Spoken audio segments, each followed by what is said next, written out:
Alors, tout d'abord, je voulais remercier l'Institut de musicothérapie de Nantes de m'avoir permis d'être là ce matin devant vous. Je vais me présenter très très rapidement.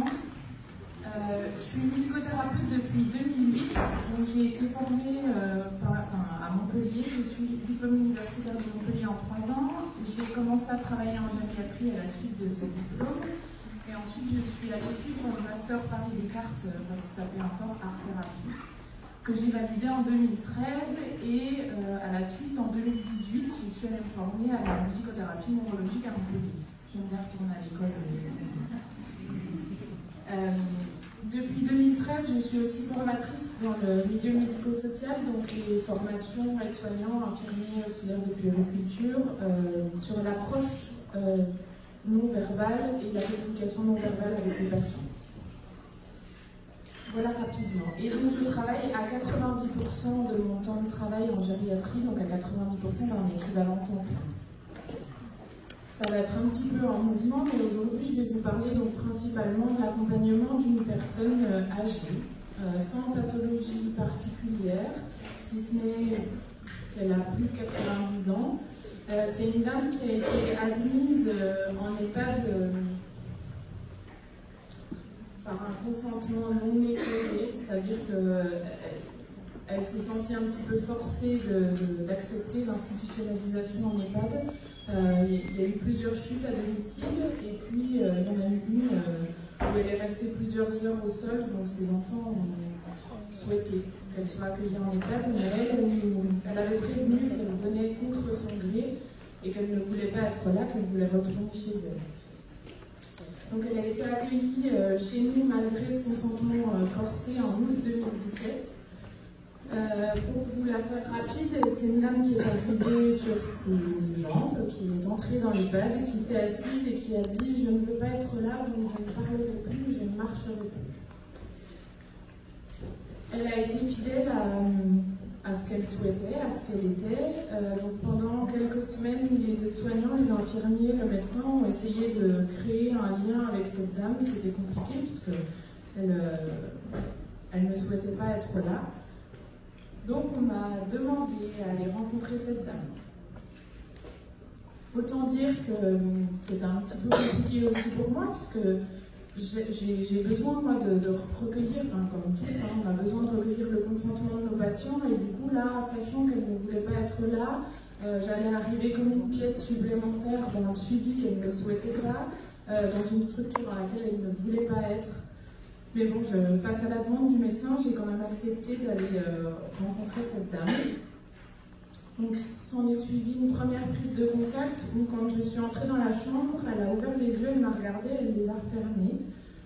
Elle était plutôt recroquevillée, elle ne souhaitait pas de contact physique non plus.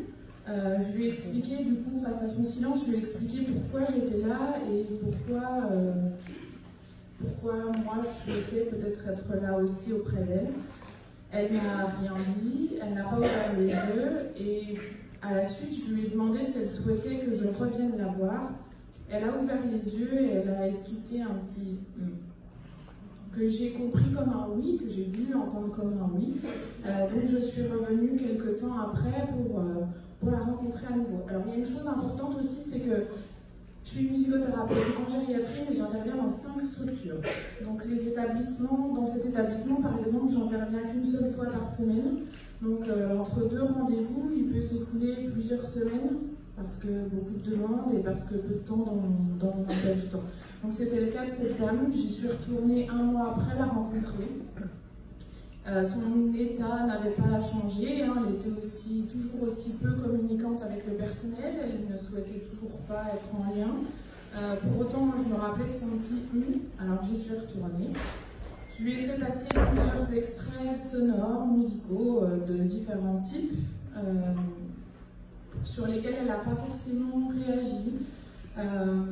À la suite de ce rendez-vous, je lui ai à nouveau demandé si elle souhaitait que je retourne la voir, donc elle m'a cette fois dit oui.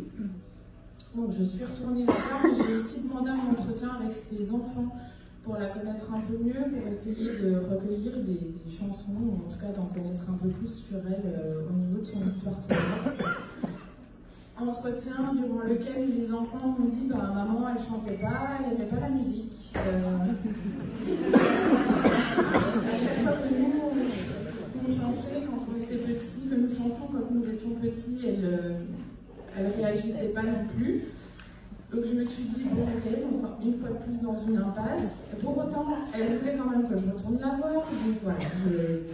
Et puis une de ses filles m'a dit à un moment donné, ben, s'il y a une chanson que maman chantonnait quand elle était toute seule, mais je ne sais plus laquelle. Il y avait quand même une petite porte ouverte.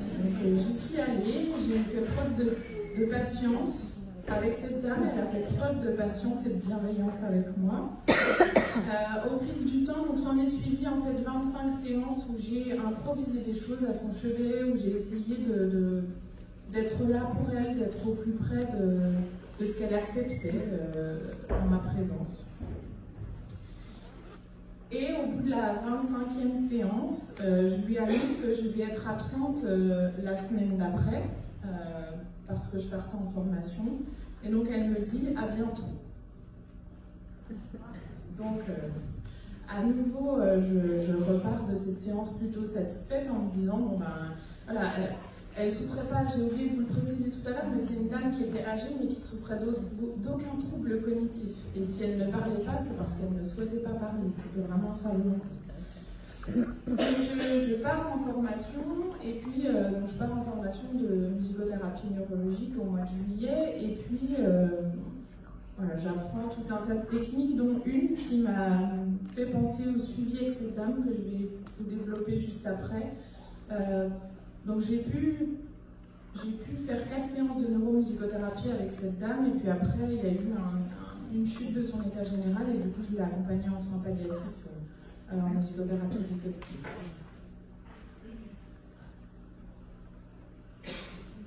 Donc là, je ne vais pas rentrer dans la théorie puisque je voudrais vraiment rester sur de la clinique, mais c'est juste pour vous donner une définition de la neuromusicothérapie. Donc grossièrement, c'est des techniques de rééducation. Donc sur 3 champs possibles, donc le langage, le cognitif et la sphère motrice. On va, donc, comme en musicothérapie, on va aller solliciter des zones cérébrales non musicales pour permettre une plasticité cérébrale. Cette dame, donc, du coup, je l'ai accompagnée avec une technique de rééducation autour du langage. J'avais toujours cette demande du médecin qui était le but. On vous adresse cette dame parce qu'on veut qu'elle reparle un jour. Donc il y avait cette demande, il y avait l'attente des enfants qui voulaient être en lien avec cette dame, et puis il y avait le fait que cette dame ne veuille plus parler. Ça fallait pas, enfin moi je le gardais en moi comme fil conducteur parce que c'était la volonté du patient. Mais je me suis dit pourquoi pas, on va quand même essayer de l'accompagner en musicothérapie neurologique pour voir un petit peu ce qui peut émerger avec cette technique-là. Donc j'ai utilisé la technique Musting, qui est en fait une stimulation du langage par la musique. Donc en musicothérapie neurologique, il y a toujours 6 étapes dans chaque séance. Donc là, je vous ai personnalisé les 6 étapes que j'ai mises en place pour cette dame. Mais si ça vous intéresse, on pourra plus tard en rediscuter de manière plus théorique. Donc l'exercice musical qui a été utilisé lors de ces séances, je précise aussi, que juste avant que je parte en formation, une des filles m'a couru après dans le couloir en me disant « Ça y est, j'ai retrouvé la chanson que maman chantait tout le temps, c'était La vie en rose d'Edith Piaf ».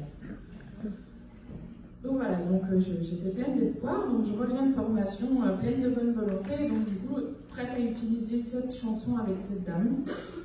Donc l'exercice musical consistait en fait à ce que moi je chante plusieurs fois le refrain du début à la fin, et puis petit à petit j'enlève des mots, que je laisse la possibilité au patient, à la patiente pour le coup, à cette dame, de les remplacer elle-même. Je vais vous faire juste écouter l'enregistrement de la toute première séance.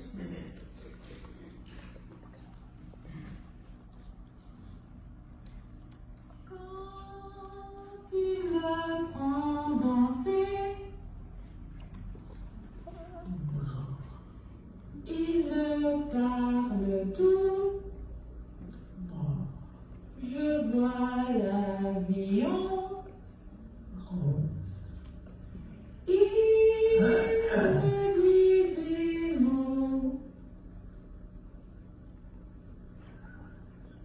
d'amour, des mots de tous les et ça me fait quelque chose. Il est entré dans une part de bonheur dont je connais la c'est lui pour moi, moi pour lui bonheur.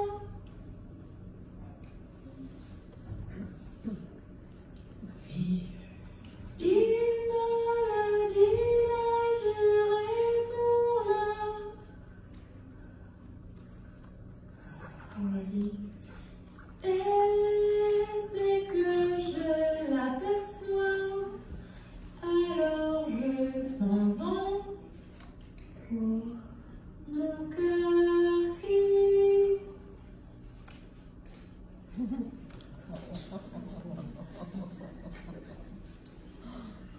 Voilà.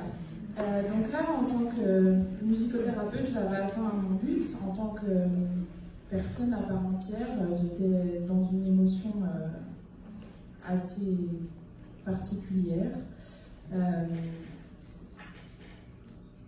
Encore maintenant, pardon. Du coup, en fait, ce qui était important pour moi, là, c'était de prendre vraiment conscience que cette dame, elle pouvait vraiment parler. Et que si elle ne parlait pas, c'est qu'elle ne le souhaitait pas. Mais pour autant, avec moi, du coup, elle me permettait quand même de le faire. S'en est suivi, en fait, donc 4 séances sur le même principe. Et ce qui est important de l'exercice en soi, c'est l'exercice typique de rééducation du langage, mais ce qui est important, c'est le transfert, ce qu'on appelle le transfert sur la vie quotidienne. Et les soignants recueillaient le fait que juste après les séances, cette dame était en capacité de spontanément verbaliser des envies ou des souhaits. Donc là, pour le coup, c'était une victoire, entre guillemets, hein, c'est que il y avait quelque chose qui se passait pendant la séance qui lui donnait envie après de s'exprimer spontanément. Et moi, lors de la dernière séance de musicothérapie neurologique que j'ai eue avec cette dame, au moment où je m'en allais, elle m'a dit « Je vous remercie, grâce à vous, je vais bien ». Du coup, c'est vrai que c'était quelque chose qu'on a gardé en tête avec les soignants en se disant parfois il y a la demande du médecin, il y a la volonté du patient, et du coup, nous, on est dans un entre-deux qui est très inconfortable. Mais pour autant, voilà, quand on prend du temps et qu'on attend, qu'on est patient, qu'on se montre peut-être à l'écoute de nos patients, et bien, il se passe des choses qui sont importantes. Les 2 séances qu'on suivi, du coup, c'est des séances d'accompagnement sans palliatif, puisque, comme je vous disais tout à l'heure, cette dame a eu une chute de son état général avec une infection pulmonaire, et du coup, ce type de séance n'avait plus aucun sens. Donc, j'ai pu l'accompagner, moi, jusqu'au bout de sa vie. Pour en revenir à la thématique des journées de Nantes, donc du non-verbal au langage, au verbal, pardon, quel processus du coup dans le langage. Là pour le coup, il y avait la technicité, mais il y avait surtout le lien. Je pense que c'est le lien qui a permis que cette dame puisse verbaliser des choses de manière spontanée. Après moi, en tant que musicothérapeute, ça m'a beaucoup questionné sur la demande des médecins. L'attente des médecins qui ne sont absolument pas en lien avec la volonté de nos patients. Et du coup, je me questionne encore aujourd'hui sur pourquoi j'ai continué les premières séances à aller au chevet de cette dame, pourquoi j'ai écouté ce médecin qui voulait absolument qu'elle reparle alors qu'elle, clairement, ne voulait plus parler. Ok, il l'a fait, mais du coup, quel sens donner aussi à tout ça? Et voilà, ça me questionne encore beaucoup aujourd'hui. Je vous remercie.